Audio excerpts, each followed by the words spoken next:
प्यारे भक्तों, आज के इस वीडियो में हम दान के विषय पर चर्चा करेंगे। दान हमें कब करना चाहिए, किस दिशा में मुख करके करना चाहिए, कौन सा दान अच्छा माना जाता है, रात्रि में क्या क्या दान करना चाहिए, दिन में क्या क्या वस्तु का दान करना चाहिए। दान करने की संपूर्ण विधि को आज के इस वीडियो में हम श्रवण करेंगे। प्यारे भक्तों, आप लोग वीडियो को पूरा अवश्य श्रवण कीजिएगा। और अगर आप लोग हमारे YouTube चैनल पर पहली बार आए हैं तो हमारे YouTube चैनल श्री सीताराम सेवा पथ को सब्सक्राइब जरूर कीजिएगा।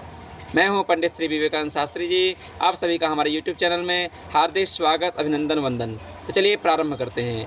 प्यारे भक्तों, सर्वप्रथम हम रात्रि के दान का चर्चा करेंगे कि रात्रि में क्या क्या दान करना चाहिए। तो प्यारे भक्तों, शास्त्रों में कहा गया है, पाराशर स्मृति में कि खल यज्ञे विवाहे च सक्रांतौ ग्रहणे तथा शर्वर्याम दानमस्ते मस्तेव नान्यत्र तु विधीयते पुत्र जन्मनि यज्ञे च तथा चान्त्य कर्मणि राहोश्च दर्शने दानम प्रशस्तम नान्यदा निशि।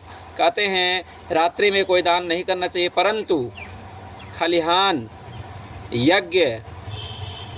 यज्ञ कोई हो रहा हो, खलिहान स्थान हो, विवाह में भी रात्रि में दान कर सकते हैं, उसमें कोई दोष नहीं लगता है, वह दान प्रशस्त होता है। संक्रांति के दिन भी आप रात्रि काल में दान कर सकते हैं। चंद्र या सूर्य ग्रहण जब लगता है, सूर्य ग्रहण तो दिन में लगता है, चंद्र ग्रहण रात्रि में लगता है, चंद्र ग्रहण के समय भी आप दान कर सकते हैं। पुत्र जन्म, अगर आपके घर पुत्र का जन्म हो जाए रात्रि काल में और नाल नहीं कटा है, पुत्र पैदा हो गए, तो उस समय आप पुत्र के निमित्त कुछ दान पुण्य कर सकते हैं, उसका फल अक्षय होता है। बालक जन्म का जो दान होता है उसका वीडियो हम पहले ही बना चुके हैं, आप लोग देख सकते हैं। प्यारे भक्तों, कहा गया यज्ञ और मृतक कर्म में रात्रि में भी दान कर सकते हैं। और क्या क्या दान होता है रात्रि में, तो आगे बताते हैं। अब है कोई आपके पास आया है तो उसका रक्षा कीजिए, शरण में आए हुए का त्याग नहीं करना चाहिए। दक्षिणा आप रात्रि में दान कर सकते हैं। विद्या दान आप रात्रि में कर सकते हैं। और कन्या दान भी रात्रि में कर सकते हैं। दीपदान भी रात्रि में ही किया जाता है। अन्न तथा आश्रय का भी रात्रि में दान कर सकते हैं। आश्रय अर्थात कोई आपके पास आ गया तो उसको वहाँ पे ठहराइए, भूला भटका कोई आ जाए तो। प्यारे भक्तों, गौ, सुवर्ण, चांदी, रत्न, विद्या, तिल, कन्या, हाथी, घोड़ा, सैया, वस्त्र, भूमि, अन्न, दूध, छत्र तथा आवश्यक सामग्री सहित गृह, इन 16 वस्तुओं के दान को महादान कहते हैं। तो रात्रि में कौन सा दान कर सकते हैं, इसको हम आपको बतला चुके हैं। अब आते हैं दिन में हमें क्या दान करना चाहिए, उसकी विधि क्या है। कहते हैं जब हम कोई वस्तु दान करते हैं तो सर्वप्रथम बतलाया गया है कि हमें दान करते समय हमारा पूर्व में मुख होना चाहिए। किधर मुख होना चाहिए? पूर्व दिशा में मुँह करके हमें दान करना चाहिए। और जो ब्राह्मण देवता या जो कोई भी ग्रहण करता दान है, हमारा जो दान ले रहा है, वह उसका मुख उत्तर की दिशा में होना चाहिए। लेने वाले का मुख उत्तर दिशा में हो और दान करने वाले का मुख पूर्व दिशा में हो। यह बात आपका अग्नि पुराण में कहा गया है कि दद्यात् पूर्व मुखो दानम गृहिणी या दुत्तरा मुख आयुर्विवर्धते दातुर गृहीतुः क्षीयते न तत्। कहते हैं ऐसा करने से दान देने वाले की आयु बढ़ती है, उसका यश बढ़ता है, और वहीं लेने वाले की भी आयु छिड़नी होती है, उसका भी कल्याण होता है, दोनों का कल्याण होता है। प्यारे भक्तों, कहा गया है कि अपने न्यायपूर्वक उपार्जित धन का 10वां भाग, 10वां अंश भगवान की प्रसन्नता के लिए किसी सत्कर्म में लगाना चाहिए, या भगवान के पूजा पाठ में लगाइए, या किसी का मदद कीजिए, सहयोग कीजिए, भूखों को अन्न दीजिए, गरीबों में वस्त्र बांटिए, गौ माता को चारा खिलाइए, इत्यादि का दान आप कर सकते हैं। लेकिन अपने कमाई का 10वां अंश जरूर दान करना चाहिए। क्यों? क्योंकि एक बहुत प्यारा भाव है, वो आप लोग श्रवण कर सकते हैं। कहा गया है कि तन पवित्र सेवा किए धन पवित्र कर दान, मन पवित्र हरि भजन सो होत त्रिविध कल्याण। प्यारे भक्तों, तन की शुद्धि कैसी होती है? सेवा करने से होती है। मन की शुद्धि भगवान का भजन करने से होता है, लेकिन धन की शुद्धि होती है दान करने से। अतः अपनी कमाई का 10वां अंश किसी सत्कर्म में लगाना चाहिए भगवान की प्रसन्नता के लिए। हे प्रभु, आपने हमें दिया, बहुत बहुत धन्यवाद। हमें आप उस काबिल बनाइए कि हम लोगों की सहायता कर सके, लोगों की सेवा कर सके, क्योंकि सेवा ही परमो धर्मः। प्यारे भक्तों, आगे कहा गया है अपने कमाई का दसवांश दान करना चाहिए। यह बात कहाँ लिखा है, तो हम आप लोगों को बता देते हैं, यह स्कंद पुराण में लिखा है। प्यारे भक्तों, जो मनुष्य अपने स्त्री पुत्र आदि पालनीय परिवार को दुखी करके दान करता है, उसका दान जीते हुए तथा मरने पर भी दुखदायी होता है। यह बात लिखा गया है आपका मनुस्मृति में।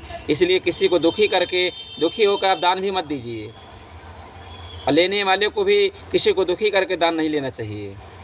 आगे कहा गया है कि पराशर स्मृति में बहुत सुंदर श्लोक है, आप लोग देखें। अभिगम्योत्तमं दानमाहु एव तु मध्यमं अधमं याचमानाय सेवादानं तु निष्फलम। कहते हैं स्वयं जाकर दिया गया दान बड़ा ही उत्तम माना जाता है, इसका विशेष फल मिलता है। अपने यहाँ बुलाकर दिया गया दान मध्यम होता है। अब मांगने पे दान दिया गया, कोई मांग रहा है तब दान दिया गया है, उसका पूर्ण फल नहीं मिल पाता है, कुछ अंश उसका मिलता है। दान तो ये न कि विधि दीन है दान करे कल्याण, दान तो आपका कल्याण ही करेगा। लेकिन किसी के पास स्वयं जाकर, ब्राह्मण देवता के पास जाकर के, स्वयं गौ माता के पास जाकर के, स्वयं गरीबों के पास जाकर के, असहायों को जाकर सेवा करे, मदद करे, दान दे, तो इसका विशेष फल प्राप्त होता है। प्यारे भक्तों, आगे कहा गया गौओं को, ब्राह्मणों को, रोगियों को, वृद्धजनों को, असहायों को जब कुछ दिया जाता हो, उस समय जो न देने की सलाह देते हैं वे मरकर प्रेत होते हैं, जो मना करते हैं उस समय। यह कहाँ लिखा गया है? यह स्कंद पुराण में लिखा गया है कि दीयमानं तु विप्राणां गोषु विप्रातुरेषु च माम देहेति प्रजल्पन्तस्ते च प्रेता भवन्ति च। इसलिए जब कोई दान पुण्य करता है उसको रोकना नहीं चाहिए। उसकी श्रद्धा है, वो यथाशक्ति अपना कमाई का 10वां अंश या कुछ भी अंश दान कर रहा है। प्यारे भक्तों, आगे कहा गया है कि जब हम कोई चीज़ दान पुण्य करते हैं तो उसकी एक और विधि है, आप लोग सुनिए, बड़ी ही महत्वपूर्ण जानकारी है। कहा गया है तिल, अक्षत, चावल, अक्षत मतलब चावल, कुश और जल और दक्षिणा, इनको हाथ में लेकर दान देना चाहिए, अन्यथा उस दान पर दैत्य लोग अधिकार कर लेते हैं। प्यारे भक्तों, पितरों का आप कार्य करते हैं तो उस समय तिल, जल और कुशा हाथ में हो तो उस समय पितृ का जो आप कार्य कर रहे हैं वह प्रशस्त माना जाता है, उसका उस समय का दिया हुआ दान अक्षय होता है। वहीं जब देवताओं के निमित्त आप कुछ दान कर रहे हैं, पूजा पाठ से किए उसके बाद दान कर रहे हैं देवताओं के लिए, प्रसन्नता के लिए, तो हाथ में अक्षत, जल और कुशा होना ही चाहिए। प्यारे भक्तों, अर्थात कुशा का संबंध सर्वत्र रहना चाहिए। यह बात स्कंद पुराण में लिखा गया है। इसका भी प्रमाण मिलता है श्लोक के द्वारा कि तिलैर्युक्तं पितॄणां च देवानामक्षतैः सह तोयं दर्भाश्च सर्वत्र एवं गृह्णन्ति नासुराः एतान्वितानां प्रदत्तं यत् फलं दैत्यैः प्रगृह्यते।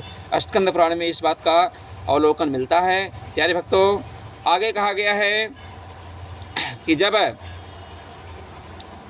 किसी आप जो ब्राह्मण विद्या अथवा तप से हीन हो, जो ब्राह्मण विद्या और तप से हीन हो, उसे दान नहीं लेना चाहिए। जो ब्राह्मण वेद को ना जाने, जो ब्राह्मण विद्या विहीन हो, वह ब्राह्मण पूजनीय है, लेकिन वह उसे दान नहीं लेना चाहिए। क्यों? क्योंकि वह जो लेता है तो दाता को तथा अपने आप को भी अधोगति में लेकर चला जाता है। अतः ब्राह्मण वही दान ग्रहण करे जो ब्राह्मण संध्या वंदन करते हो, जो ब्राह्मण पूजा पाठ करते हो, जप तप करते हो, अनुष्ठान करते हो। ऐसे ब्राह्मणों को दिया गया दान भी उत्तम होता है और लेने वाले का भी कल्याण होता है, देने वाले का भी कल्याण होता है। प्यारे भक्तों, सदैव देवी देवता पूजा पाठ का आप जो भी दान पुण्य करते हैं, आप उनकी प्रसन्नता के लिए खुशी खुशी दान कीजिए और अच्छे ब्राह्मण को दान कीजिए, ब्राह्मण देवता का सम्मान कीजिए, क्योंकि ब्राह्मण देवता भूदेव कहलाते हैं।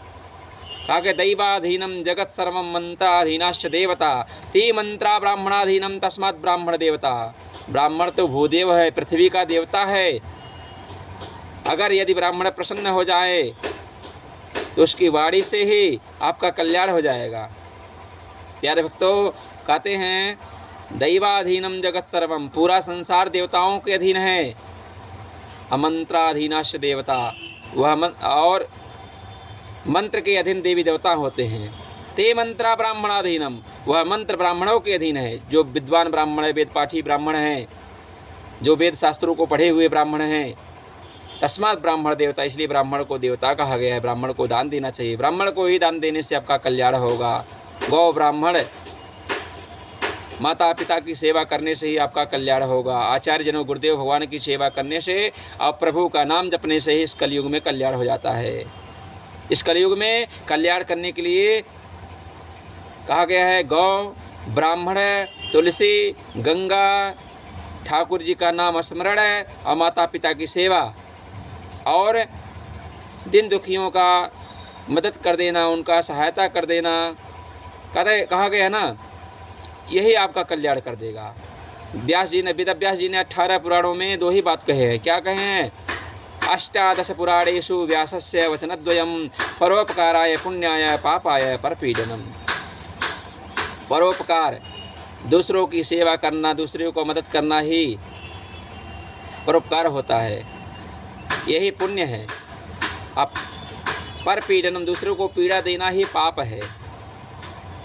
हमारे मन, कर्म, वचन से किसी भी प्राणी को तकलीफ ना पहुँचे, किसी को भी कष्ट ना हो, यही सबसे बड़ा धर्म है, यही सबसे बड़ी पूजा है। धर्मयुक्त कर्म ही पूजा है, अधर्मयुक्त कर्म तो पूजा नहीं होगा। प्यारे भक्तों, आप सभी को जय जय श्री सीताराम।